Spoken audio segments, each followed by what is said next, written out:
Então, por exemplo, lá na parábola dos talentos, Mateus capítulo 25, o que é dito lá? A um confiou 5, a outro confiou 2 e a outro confiou 1. Então, existe uma diferença que Deus, segundo o seu propósito, colocou nessa relação de serviço. A quem ele confiou 5, não é que essa pessoa era muito boa, não. É porque ele capacitou para desenvolver 5. Aquele que ele confiou com 2, ele capacitou para desenvolver 2. E aquele que ele confiou 1, capacitou igualmente para desenvolver 1. Então, cada um, segundo a sua medida, a sua capacidade dada por Deus, deve desenvolver, deve servir a Deus. Por isso que aqui está dizendo, tanto os grandes como os pequenos. Também essa questão de estatura pode ser colocada no sentido de maturidade espiritual, né? João fala isso, né? Filhos, filhinhos, né? Então, pode ser colocado dentro desse contexto também, maturidade espiritual. Tem alguns cristãos que ainda estão começando a sua jornada, são ainda crianças, que vão amadurecer. Alguns já têm uma jornada um pouco à frente com o Senhor, já tem um grau de maturidade. E outros um grau ainda maior de maturidade, assim como numa família. Você tem o caçulinha, você tem o filho primogênito, não é verdade? Então, este é o contexto. Vamos abrir lá para terminarmos, Mateus 25, 14.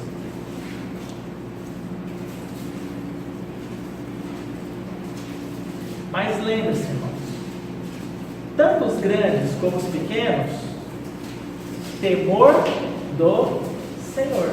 O temor está no coração, tanto dos grandes como dos pequenos.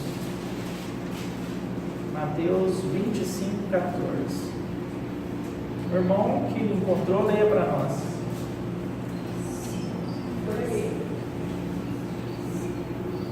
Mateus 25, 14.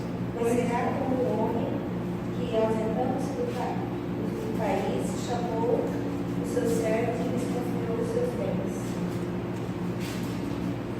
Pode continuar.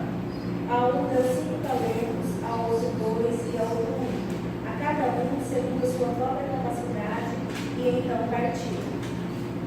O que recebera 5 talentos saiu imediatamente a negociar com eles e ganhou outros 5. Do mesmo modo, o que recebera 2 ganhou outros 2. Mas o que recebera 1, saindo, abriu uma cova e escondeu o dinheiro do seu senhor. Depois de muito tempo, voltou o senhor daqueles servos e ajustou contas com ele. Tá bom, hein, Fernando? Voltou o Senhor depois de um tempo, ou seja, o Senhor ia se ausentar. Significa isso? A realidade que estamos vivendo hoje. Embora sejamos unidos com o Senhor numa só vida, Ele está exaltado nos céus e a sua igreja está aqui na terra. Então Ele se ausentou, digamos assim, por um determinado tempo. Mas Ele vai voltar. E quando Ele voltar, o que Ele vai fazer? Qual foi a primeira providência da volta desse Senhor aí? No texto que nós estamos lendo. A Fernanda acabou de ler. Voltou o Senhor daqueles servos para ajustar contas com eles. Por isso, o Espírito de Deus, através de Paulo, disse assim: todos nós haveremos de comparecer perante o tribunal de Cristo, para prestarmos contas do bem ou mal que fizemos por meio do nosso corpo. Continuemos a leitura. Então, aproximando-se o que recebera 5 talentos, entregou outros 5, dizendo: Senhor, confiaste-me 5 talentos, eis aqui outros 5 talentos que ganhei. Disse-lhe o Senhor: muito bem, servo bom e fiel. Fostes fiel no pouco, sobre o muito te colocarei, entre o gozo do teu Senhor.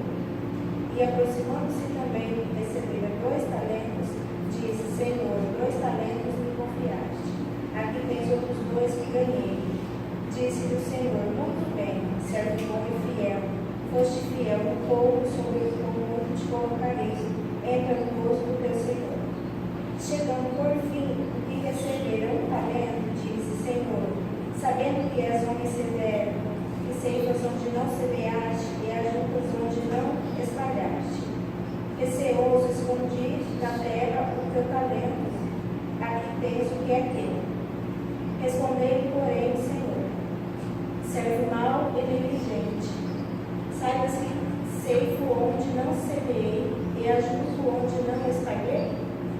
Cumpria, portanto, que entregaste o meu dinheiro aos banqueiros, e eu, ao voltar, receberia com juros o que é meu. Tirai, pois, o talento e dai ao que tem 10, porque o todo que tem se lhe dará, e terá em abundância. Mas o que não tem, até o que tem lhe será tirado. E o servo inútil lançai para fora, nas trevas, ali haverá choro e ranger de dentes. Então, nessa passagem, nós vimos que 2 servos foram fiéis, ou seja, eles andaram fiéis à medida que o Senhor concedeu. E aí nós viemos agora com uma reflexão nossa, irmãos, para nós. Não estou colocando a questão filiação, porque só pode ser servo de Deus quem é filho dele. Então, estou presumindo, superando essa questão. Filiação. Estou falando de serviço.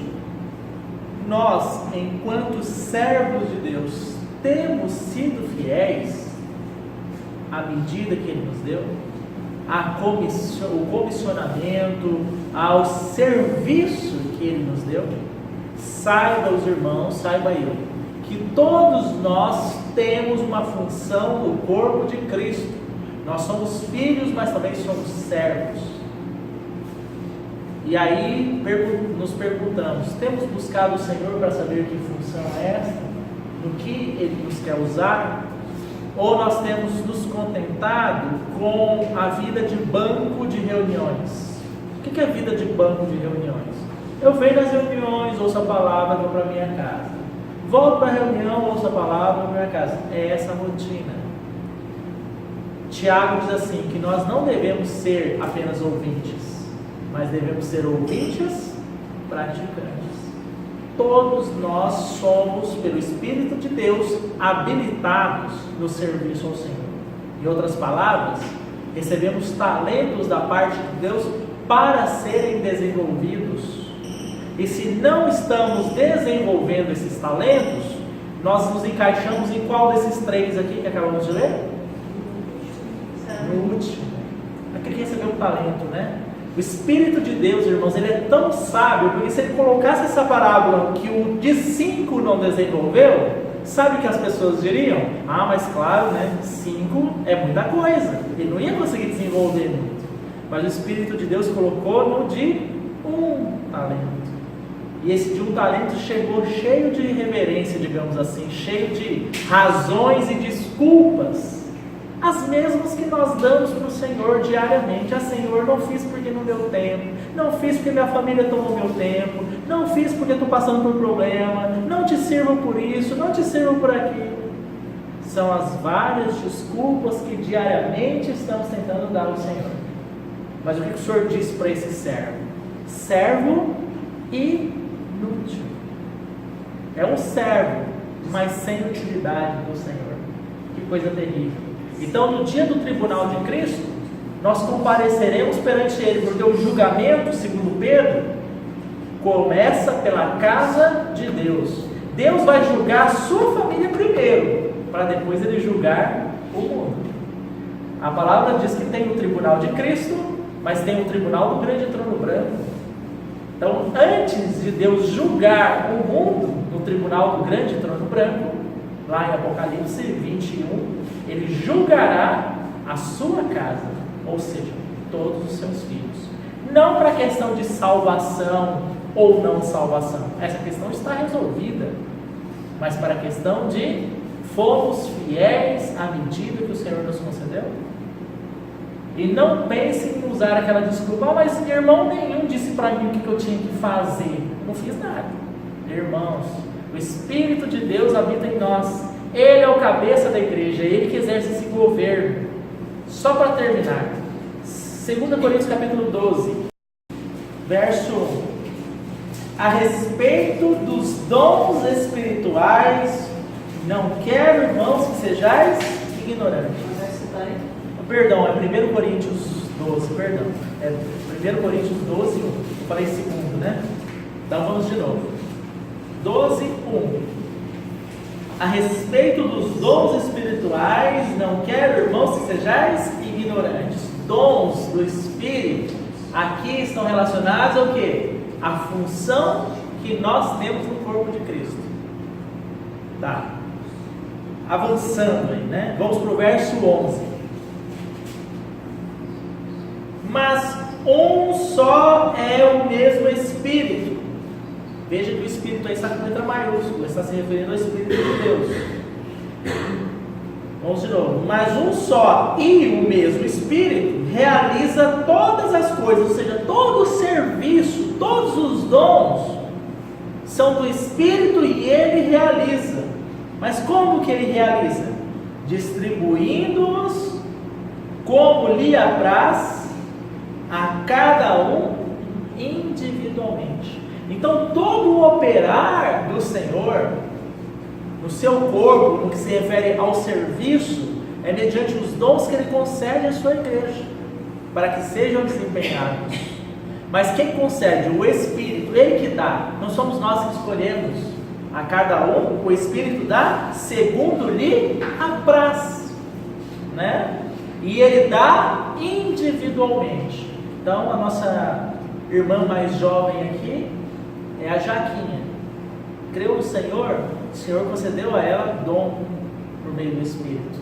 Para ela, não vai adiantar o Jonathan querer exercer, porque foi para ela. A cada um Ele concede, o Espírito de Deus, Ele concede e Ele concede individualmente, para que cada um coopere para a edificação do corpo, né? Vamos avançar só um pouquinho aqui. Veja aí o verso 21. Não podem os olhos... Perdão, antes vamos no verso 12 aqui, para entendermos o contexto. Porque assim como o corpo é um e tem muitos membros, e todos os membros sendo muitos constituem um só corpo, assim também com respeito a Cristo. Em outras palavras, Cristo tem um corpo, e cada membro que compõe esse corpo tem uma função individualmente dentro desse corpo. Agora vamos para o verso 21. Não podem os olhos dizer à mão, não precisamos de ti, nem ainda a cabeça aos pés, não preciso de vós. Quem é a cabeça do corpo de Cristo? É o pastor? Se você for lá em Efésios, você vai ver o seguinte, Efésios capítulo 1. E para ser o cabeça sobre todas as coisas, o deu à igreja, a qual é o seu corpo. Então a função de encabeçamento da igreja, do corpo, é de Cristo. Claro que existe o corpo de presbíteros que são da parte do Senhor, aqueles encarregados com essa função de presbitério, de exercer um governo sobre a igreja a partir do cabeça que é Cristo, não por eles mesmos, tá? Então vamos continuar a leitura. Eu sei que os irmãos já estão cansados, mas já estão terminando. O que a cabeça está dizendo aí? A cabeça não pode dizer aos pés, não preciso de vós. O pé, irmão, é aquele membro que anda escondido, né? Às vezes nós não cortamos as unhas, ele fica mais escondido ainda. É aquele que toca a terra, o mais surradinho. Você quer conquistar alguém, você não vai mostrar o seu pé para ele, né? Você vai mostrar outras partes, né? Que tem uma beleza maior. O pé fica por último. Depois que casou, eu nunca tinha reparado no pé dessa criatura, é feio demais esse pé, né? O pé fica ali escondidinho. Então o Senhor Jesus, Ele sendo todo autossuficiente, porque Ele é Deus, Ele poderia fazer a sua obra por Ele mesmo, sozinho. Ele se colocou numa posição de dizer assim, nem a cabeça pode dizer aos pés, não preciso de vós. O Senhor quer usar todos os membros do corpo, até aquele dedinho, aquele pé com joanete, cheio de frieira, Ele quer usar todos os membros do corpo.